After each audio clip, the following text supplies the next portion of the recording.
Have you ever noticed how chasing something too hard often makes it slip further out of reach?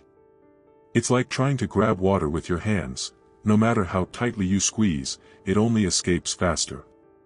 That job you desperately want, the relationship you crave, the goals you obsess over, they all seem to dance just outside your grasp the more you strain to attain them.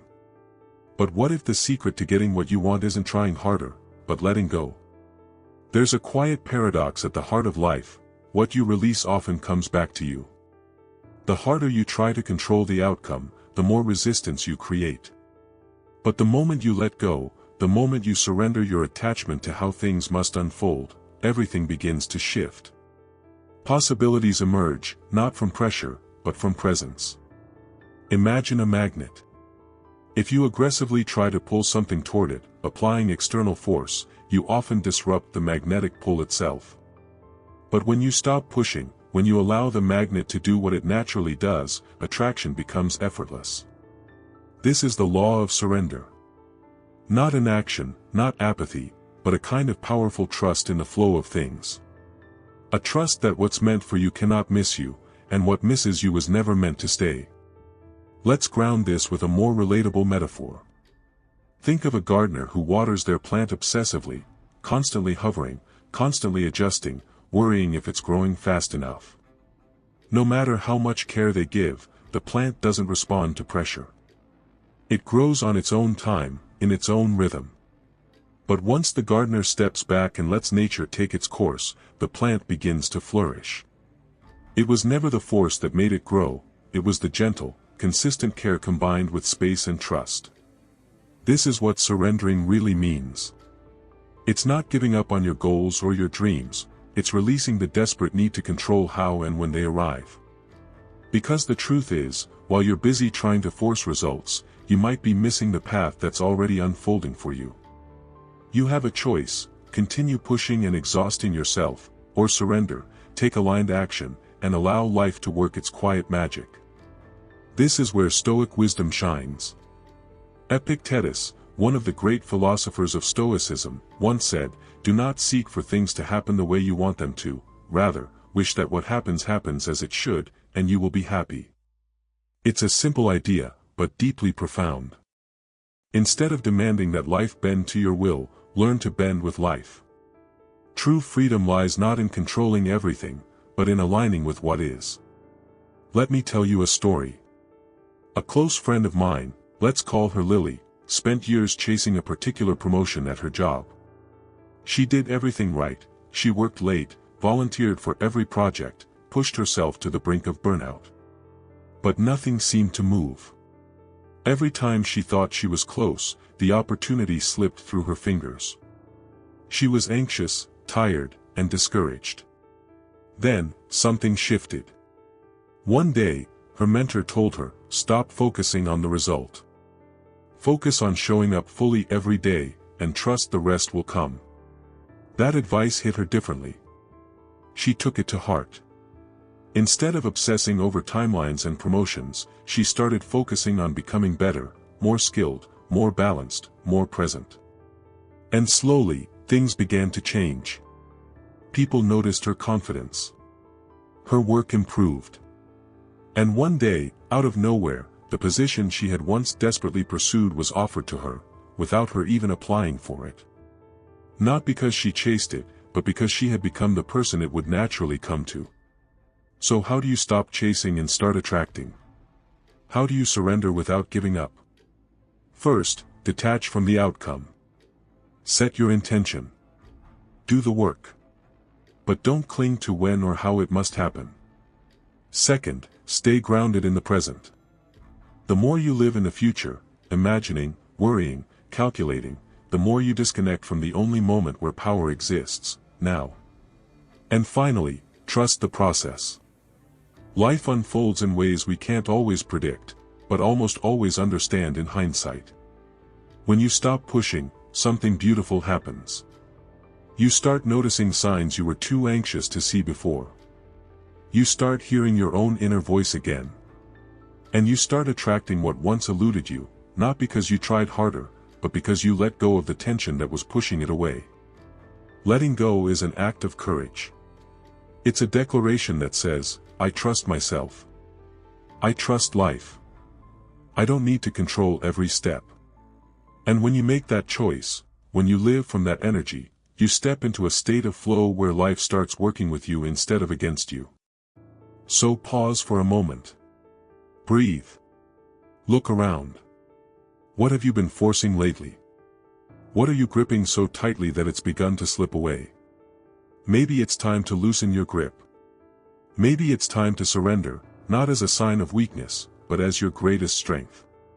And once you do, you'll begin to realize something extraordinary. Everything you've ever wanted doesn't live in the struggle, it lives in the stillness. In the ease.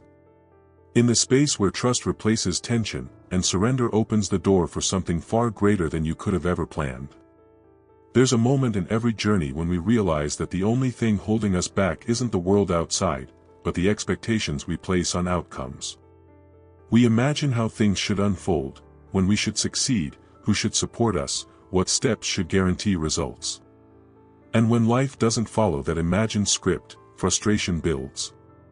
But here's the hard truth, expectations are often the root of our suffering, not because dreaming is wrong, but because attachment to specific results blinds us to the value of the process. To truly move forward, you must learn the art of detachment. Detaching from outcomes isn't about indifference. It's not a denial of desire or an act of passivity. It's about trust, deep, unwavering trust that your actions, if rooted in integrity, are enough. It's about doing what's right, not because you're promised a reward, but because it's the right thing to do. In a world that idolizes results, detachment is revolutionary. Everyone is chasing goals, measuring worth by milestones, and tying identity to achievement. But when you detach, you step out of that storm. You say, I will give my best, and I will trust that what is meant for me will arrive in its own time. That's where real freedom begins. Epictetus once taught, do not seek for things to happen the way you want them to, rather, wish that what happens happens as it should, and you will be happy. This is not a call to surrender ambition, but to surrender obsession. When you demand that life bend to your expectations, you tighten your grip. You stop noticing other doors opening because your eyes are locked on just one. Let me share something from real life. A friend of mine, we'll call him Theo, spent years building his business. He was driven, precise, and tireless. But along with his dedication came an intense fixation on metrics. He watched every follower, every sale, every engagement. If numbers dropped, he panicked. If progress slowed, he doubted himself. Over time, the joy of his work faded. He became a prisoner of his own scoreboard. One day, during a long walk with a mentor, Theo confessed his exhaustion. The mentor smiled and said, "What if you focused on building with love instead of measuring with fear?" That line stayed with him. Slowly, Theo shifted his focus. He stopped obsessing over what he couldn't control and started refining his craft, pouring into his work with calm intention. And a funny thing happened, the business grew again, more than before. But this time, the growth didn't own him. He had reclaimed his peace. So how do you detach from the outcome in your own life? It begins with presence. Bring your full attention to the step you're taking now, not to where you think it should lead. When you focus only on results, you disconnect from the now. Every moment becomes a stepping stone you rush over rather than something to inhabit. But when you root into the present, your actions gain power. They're no longer desperate, they're deliberate. Next, let go of the illusion of control. You can influence outcomes, but never guarantee them. No amount of worrying has ever made results arrive faster. But calm, consistent action, rooted in clarity, that's where change begins. The world doesn't need your stress. It needs your steadiness. Lastly, find joy in the process. Let your effort be enough. When you give your best each day without needing proof that it's working, you unlock the peace that others spend their lives chasing. And here's the paradox, it's usually when you stop needing results to show up that they finally do. Stoic wisdom reminds us again and again, our job is not to control what happens, but to master how we respond. Imagine living that way, not being thrown off course by a missed opportunity or delayed timeline. Not measuring your self-worth by what others give or withhold. Just waking up each day, doing your part, and trusting that the rest will fall into place. This doesn't mean you never feel frustrated or impatient. You're human. But it means you don't let those feelings steer the ship. You feel them, acknowledge them, and then return to the work, not for the reward, but for the integrity of the work itself. Think of the greatest creators, leaders, visionaries. Their breakthroughs rarely came when they were chasing fame or fortune. They came when they were immersed in the process, when their passion and patience met in the quiet moment between effort and expectation. So if you're in a season where results seem delayed, if you're planting seeds but not yet seeing growth, don't panic. Don't retreat. Don't give up. Just come back to your actions. Come back to the now. Breathe. Show up fully. Trust that your work matters even if no one's clapping yet. Because they will. Maybe not in the way you expect, and maybe not when you hoped, but the universe always honors aligned effort. The only question is, will you stay steady long enough to see it? As we move forward, remember this: detachment is not disconnection. It's deeper connection, with the present, with your purpose, and with the parts of life you can truly influence. And in that space, where expectation loosens its grip, something new can grow, something more fulfilling than anything you ever could have forced into being. There's a truth that's hard to hear when you're in the middle of waiting: patience isn't passive, it's powerful. In a world addicted to speed, we've come to associate stillness with stagnation. If things aren't moving, we assume we're doing something wrong. If success hasn't arrived, we believe it never will. But what if the silence, the pause, the seemingly empty space between effort and reward, isn't a punishment, but preparation? This is the wisdom of divine timing. Not religious dogma, but universal rhythm. A quiet force that governs growth, healing, relationships, breakthroughs, everything that truly matters. Divine timing doesn't operate on urgency. It's not moved by your anxiety. It listens only to readiness. And readiness, unlike effort, can't be forced. Imagine a seed planted in rich soil. You water it, care for it, give it sunlight. But no matter how badly you want it to sprout tomorrow, it won't. The seed follows its own timing. Push it, and you destroy it. Trust it, and one day, without warning, it breaks the surface. That's how life works. It unfolds not on demand, but in alignment. We often forget this because our culture celebrates speed. We want instant gratification, fast food, fast money, fast results. But the things that truly transform us, growth, healing, mastery, require time. They don't respond to force. They respond to presence, patience, and trust. Epictetus reminds us, no great thing is created suddenly. That line alone could quiet half the world's anxiety. Everything meaningful takes time. And the more we accept this, the more peace we find, not because we've given up, but because we've stopped rushing a process that was never ours to control. I once knew a woman named Sophie who was fixated on building her dream career. She had the vision, the ambition, and the discipline. But she also had the impatience. Every day felt like a race. She woke up running, pushing, measuring, always behind. And when things didn't move fast enough, her doubt took over. Why is this taking so long? Became her daily mantra. Eventually, something in her cracked, not out of weakness, but exhaustion. She took a break. Not from the dream, but from the panic. She started waking up slower. She spent time investing in herself, not just her goals. And a strange thing happened: the more she surrendered her timeline, the more life responded. Opportunities appeared without her chasing. She was still working, but no longer forcing. And that's when everything began to flow. If you're in a season where you feel stuck, don't confuse stillness with failure. Maybe you're not behind.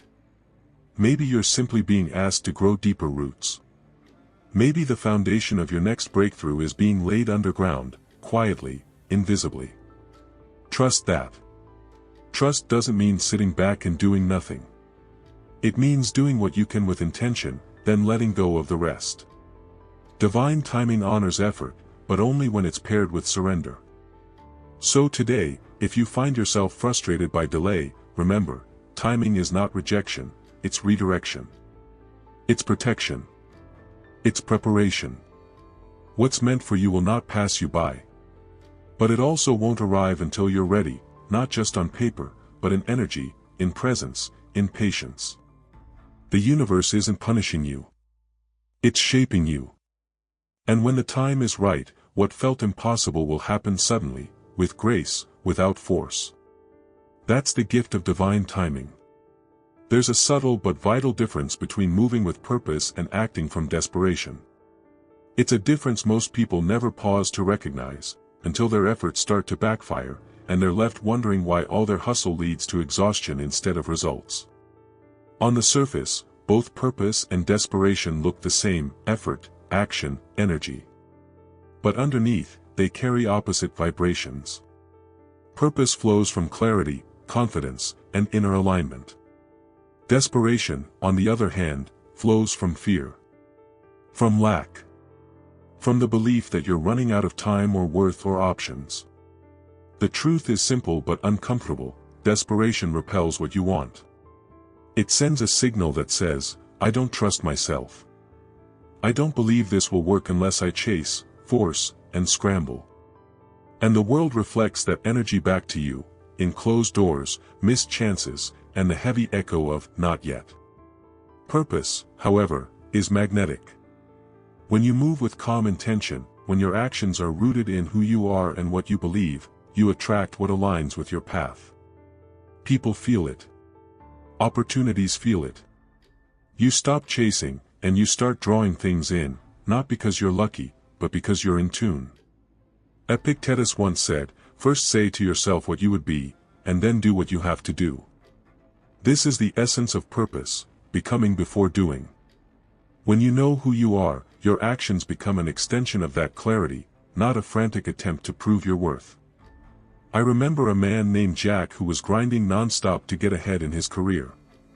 He was networking constantly, pitching to everyone, saying yes to everything, but getting nowhere. His energy wasn't focused, it was frantic. Then one day, he asked himself a hard question: what am I really chasing? And who do I want to be? That question changed everything. Jack took a step back. He clarified his values, refined his goals, and started moving with quieter, more intentional steps. He wasn't hustling for approval anymore, he was building with alignment. And over time, the right people started showing up. The doors that had once slammed shut began to open, not because he tried harder, but because he was finally showing up as his true self. If you feel like you're forcing life lately, pause. Ask yourself, am I acting from desperation or purpose? If your energy is anxious, reactive, or tied to validation, it might be time to return to yourself. To recalibrate. To remind yourself that you don't need to rush to be worthy. Purposeful action is slower, yes. But it's sustainable. It's rooted. And it leads to outcomes that not only succeed, but satisfy. So breathe. Get still. Reconnect with who you want to be, not just what you want to have. And then move. Not with noise, not with panic, but with quiet, steady confidence. That's how real progress begins, not with a scream, but with a centered step forward. Control. It's the illusion we hold most tightly, and the one that most often breaks us. We try to control outcomes, people, timing, perceptions. We micromanage the universe, as if our worry could somehow bend reality to our will. But the more we try to control, the more anxious, exhausted, and disconnected we become. Here's the hard truth: control is a trap. It promises safety, but delivers stress. And the moment you begin to release it, life starts to breathe again. You cannot control how others treat you. You cannot control the timing of your dreams. You cannot control every twist and turn of your path. But you can always control how you show up. Your mindset. Your responses. Your choices. And that's where real power lies. Epictetus said it best, freedom is the only worthy goal in life. It is won by disregarding things that lie beyond our control. True freedom isn't about mastering the external world, it's about mastering your internal world. It's about reclaiming your energy from the chaos outside, and bringing it home to where it actually matters. I knew a woman named Anna who lived in a state of constant worry. She worried about what others thought, about what might go wrong, about all the possible scenarios she couldn't prepare for. And all that worrying didn't give her peace, it stole it. Until one day, she realized, she was trying to control life so much, she was no longer living it. She began practicing a radical shift, letting go. Not recklessly, but intentionally. She focused only on what she could influence. Her daily habits. Her thoughts. Her presence. And slowly, the anxiety lifted. Life didn't suddenly become perfect, but she stopped trying to make it perfect. And that changed everything. Letting go of control doesn't mean giving up. It means choosing peace over panic. Power over pressure.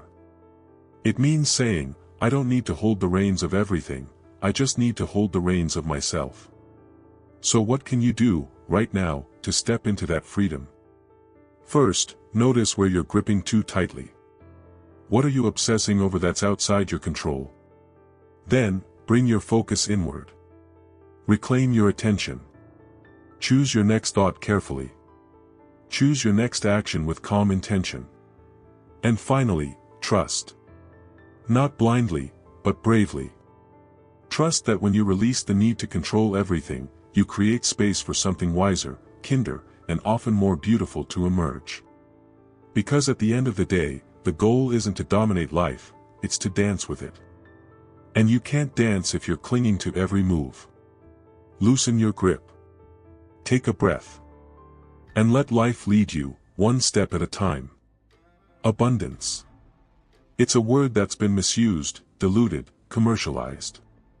Too often, it's reduced to material gain, more money, more possessions, more status. But true abundance isn't about accumulation. It's about perception. It's not found in how much you have, but in how fully you experience what already surrounds you. When you live from a place of scarcity, you see lack everywhere. Every delay feels like rejection. Every success of others feels like a loss to you. You constantly chase, compare, compete, because you believe there's not enough. Not enough time, not enough opportunities, not enough worth. But when you embody the energy of abundance, you step into a completely different frequency. You begin to trust that there is enough. That you are enough. And from that space of inner sufficiency, the world begins to reflect a different reality back to you. Epictetus once said, wealth consists not in having great possessions, but in having few wants. Think about that. The richest person is not the one who has the most, but the one who needs the least. When you stop anchoring your self-worth to what's missing, and start appreciating what's already here, you open yourself to a sense of peace that no external achievement can match. I once met a man named James who had been chasing success for decades. He believed that once he hit a certain income level, or once he gained recognition, then he would finally feel whole. But every time he reached a goal, it slipped through emotionally. He was always moving the finish line, always one milestone away from fulfillment. One day, something shifted. He began asking himself not, what more do I need? But, what am I overlooking? And he realized, he already had more than he had ever allowed himself to see. His health. His relationships. His creativity. His peace. He began living as if he already had enough, and that mindset changed everything. His energy softened. His choices became intentional. And from that place of quiet confidence, abundance flowed toward him, without the grasping. So how do you embody abundance in your own life? Start with gratitude. Not performative gratitude, but deep, grounded acknowledgement of what's good and true and steady in your life. Every time you feel scarcity creep in, pause, and ask, what is already working? What is already here? Next, act as if. Not pretending, but embodying the energy of someone who trusts that life supports them. Someone who isn't constantly bracing for disappointment but is open to the idea that good things are still on the way. And finally, detach from comparison. Your path isn't supposed to look like anyone else's. Abundance doesn't mean you have everything, it means you see enough in what you already have. When you live from that energy, you become magnetic, not because you're trying to attract anything, but because you no longer need to. And in that space of sufficiency, everything changes. Action without alignment is like running in circles, exhausting, aimless, and ultimately unfulfilling. So many people are doing everything they can, working late, grinding hard, chasing opportunities, but still feel stuck. Why? Because they're not moving from a place of clarity. They're moving from fear. From urgency. From a belief that doing more will fix what they haven't sat still long enough to understand. But there's another way, aligned action. It's quieter. It's intentional. It's not about doing everything, it's about doing the right things, at the right pace, with the right energy. And once you've acted from that place, the most powerful thing you can do, is let go. Let go of the timeline. Let go of the outcome. Let go of the obsessive need to monitor results every 5 minutes. Because that need? It doesn't move things faster, it blocks the flow. Seneca once said, effort and patience will achieve more than force and anxiety. There's deep wisdom in that. Force wears you down. Anxiety burns you out. But effort, steady, focused effort, combined with trust and patience, brings results that last. Grace, a woman I once coached, was building a passion project. She had the skills and vision, but she couldn't stop micromanaging the results. Every time she posted something, she'd check metrics obsessively. Every small setback became a crisis. Eventually, she came to me burnt out and ready to quit. We talked. I asked her, "Are you building this to express or to impress?" She didn't answer at first. Then tears. I think I forgot. That moment changed everything. She started creating from alignment again, not to please an algorithm, but to serve a deeper truth in herself. And when she released the need to control how fast things grew, growth happened faster than ever before. That's the paradox: you must act with clarity, then let go with faith. Aligned action is powerful because it comes from integrity, not insecurity. It trusts that if the action is right, the results will follow, maybe not immediately, maybe not visibly at first, but inevitably. Because aligned energy always finds its destination. So what can you do today? Start by asking, what is mine to do? Not everything. Not what others expect. But what feels right, what comes from your values, your truth. Then do it. And once it's done, release it. Don't hover. Don't doubt. Don't dissect. Let it breathe. Because the moment you stop chasing, the moment you stop controlling, you allow space for life to respond. And it will. There's a kind of peace that comes only when you stop holding your breath. When you stop bracing for disappointment, stop demanding the world deliver your dreams exactly how and when you planned. It's the peace of surrender, not as defeat, but as strength. A quiet confidence that whispers, "I've done my part. Now I trust the rest." We live in a culture that glorifies control. That praises those who push harder, sleep less, do more. But no one tells you the truth: control is often just fear wearing a mask. The real power? It's in your ability to let go after you've done your best. Letting go isn't passive. It's not apathy. It's presence. It's the deep awareness that you're no longer forcing life to obey you, you're moving with life, not against it. When you act with alignment, when you've taken the right steps with integrity and heart, the next move isn't more action, it's release. Because holding on too tightly sends a message to the universe: I don't trust you. But when you let go, when you surrender, not in resignation, but in trust, you allow space for something better to unfold. Something you couldn't have predicted. Something wiser than your plan. And that's where magic happens. There's a point in every journey where we reach a threshold, not of effort, but of trust. You've done the work. You've shown up. You've learned, adjusted, persisted. And yet, results may still feel distant. The temptation is to try harder, force more, analyze deeper. But often, the final step isn't pushing, it's releasing. It's the moment when control gives way to clarity, and tension dissolves into trust. That's the paradox of growth. We think it's about doing more. But in truth, it's often about getting out of our own way. When you cling too tightly to how things should unfold, you close yourself off to how they could. You narrow the path. You miss the unexpected opening, the quiet invitation, the subtle nudge life is offering, because you're so fixated on forcing your plan to work. But when you release the grip, when you loosen your expectations and soften your timeline, you create space. Space for ideas to emerge, for support to show up, for momentum to build in ways you didn't script. This is the heart of Stoic surrender. Not passivity, but intelligent surrender.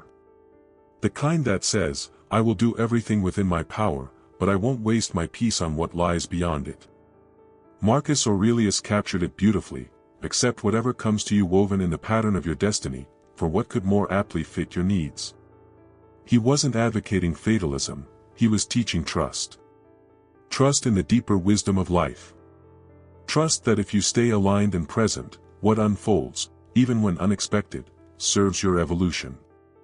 I once knew a woman named Clara who spent years trying to bring her creative work into the world. She poured her soul into every detail, perfected every line, obsessed over every launch. And each time, she was crushed by the silence, by the lack of response, the absence of validation. Eventually, she reached a breaking point, not of despair, but of clarity. I'm not creating to control anymore, she told me. I'm creating to express, to contribute, to free myself. And from that moment, her work changed. It became more real, more powerful. And soon, people began to notice. Not because she was chasing attention, but because she had stopped chasing it all. The irony of surrender is that it doesn't mean quitting. It means stepping back just enough to let the current carry you. It means trusting that life knows where you're going, and that your effort is not in vain, even if the result hasn't arrived yet. So if you find yourself at that threshold now, wondering whether to hold tighter or finally let go, choose trust. Not because you're giving up, but because you've grown enough to know that trust isn't weakness. It's wisdom. And when you live this way, when you act from purpose, surrender the outcome, and trust the process, you become something rare, a calm force in a chaotic world. You stop reacting, and you begin leading. You stop chasing, and you start attracting. Because peace doesn't come from controlling the storm. It comes from knowing who you are within it, and standing there, still and strong, no matter how long the winds blow. There's a moment, after all the striving, all the surrendering, all the silence, when you realize something profound: the version of you that began this journey is not the one standing here now. You've grown. Quietly. Steadily. Maybe even painfully. But growth happened. Not because everything went your way, but because you learned to walk with grace even when it didn't. And that, more than any outcome, is the real reward. You no longer chase just to escape emptiness. You no longer act just to prove your worth. You've let go of the urgency. You've stopped worshiping control. You've come back to yourself, grounded, clear, steady. And from this space, life begins to reflect something different.